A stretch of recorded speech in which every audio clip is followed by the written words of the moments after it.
Assalamualaikum warahmatullahi wabarakatuh. Perkenalkan, nama saya Chelsea Masina Islami dari BK 18.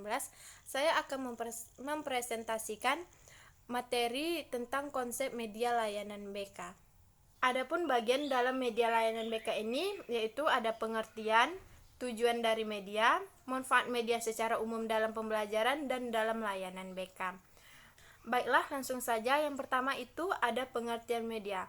Menurut Asosiasi Teknologi dan Komunikasi Pendidikan tahun 1977, media adalah sebagai segala bentuk dan saluran yang digunakan untuk proses penyaluran pesan. Gardner Sadiman 2002 menyatakan bahwa media adalah berbagai jenis komponen dalam lingkungan siswa yang dapat merangsangnya untuk belajar.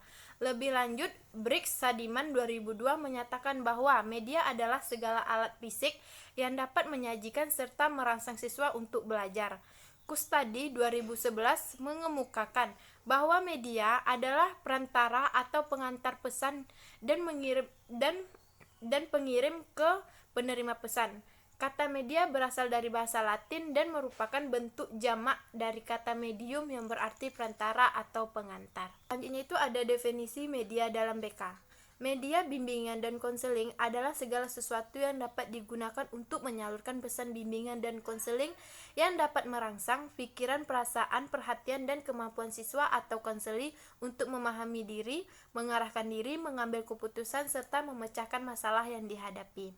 Baik, yang selanjutnya itu ada manfaat media secara umum.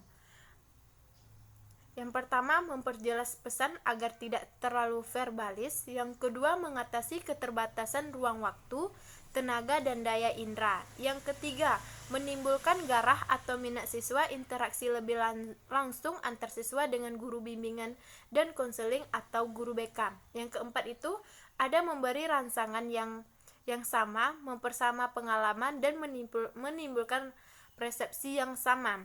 Yang kelima, proses layanan bimbingan dan konseling dapat lebih menarik. Yang keenam, proses layanan bimbingan dan konseling menjadi lebih interaktif. Yang ketujuh, kualitas layanan bimbingan dan konseling dapat ditingkatkan. Yang terakhir ada meningkatkan sikap positif siswa terhadap materi layanan bimbingan dan konseling.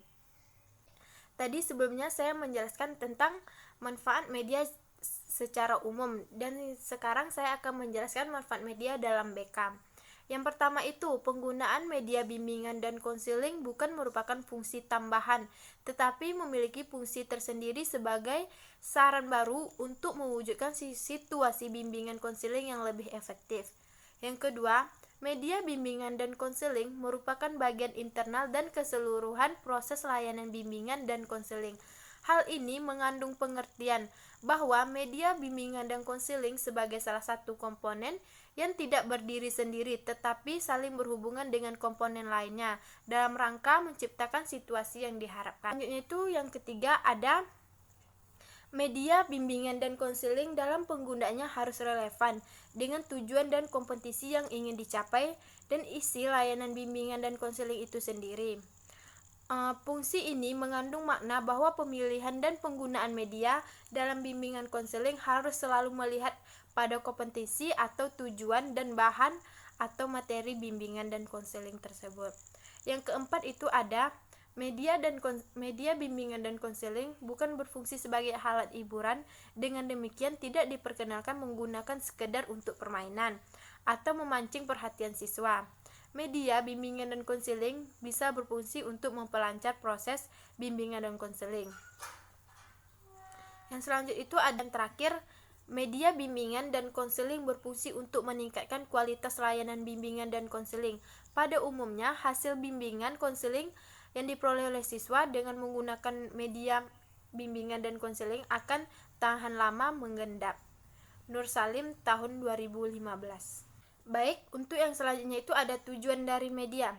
Yang pertama, memperjelas penyajian pesan agar tidak terlalu bersifat verbalitas atau dalam bentuk kata-kata tertulis atau lisan belaka. Yang kedua, mengatasi keterbatasan ruang, waktu, dan daya indera seperti misalnya objek yang terlalu besar digantikan realita gambar, film, bingkai, atau model. Yang kedua, objek kecil dibantu dengan proyektor mikro, film bingkai, film atau gambar.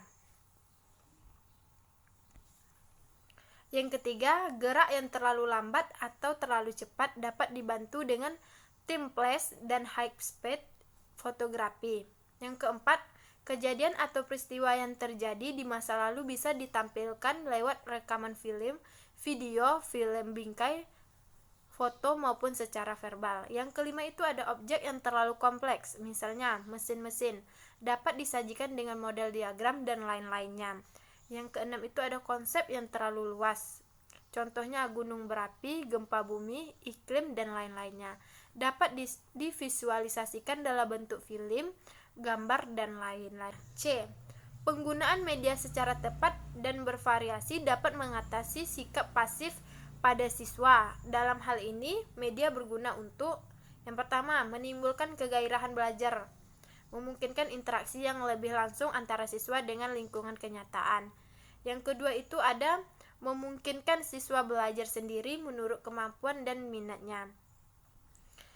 Baik, selanjutnya itu D, dengan sifat yang unik setiap siswa ditambah lagi dengan lingkungan dan pengalaman yang berbeda. Sedangkan kurikulum dan materi pendidikan ditentukan sama untuk setiap siswa, maka banyak guru mengalami kesulitan bila semuanya itu harus diatasi sendiri. Hal ini akan lebih sulit bila latar belakang lingkungan guru dengan siswa berbeda.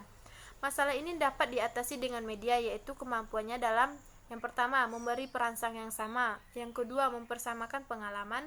Yang ketiga, menimbulkan persepsi yang sama.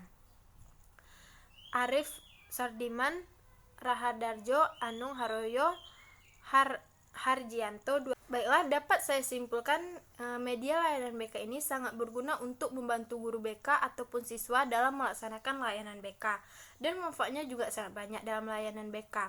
Salah satunya yaitu mengatasi keterbatasan ruang, waktu, tenaga, dan daya indera. Baiklah, hanya itu yang dapat saya sampaikan. Lebih dari kurang saya mohon maaf. Saya tutup. Wassalamualaikum warahmatullahi wabarakatuh.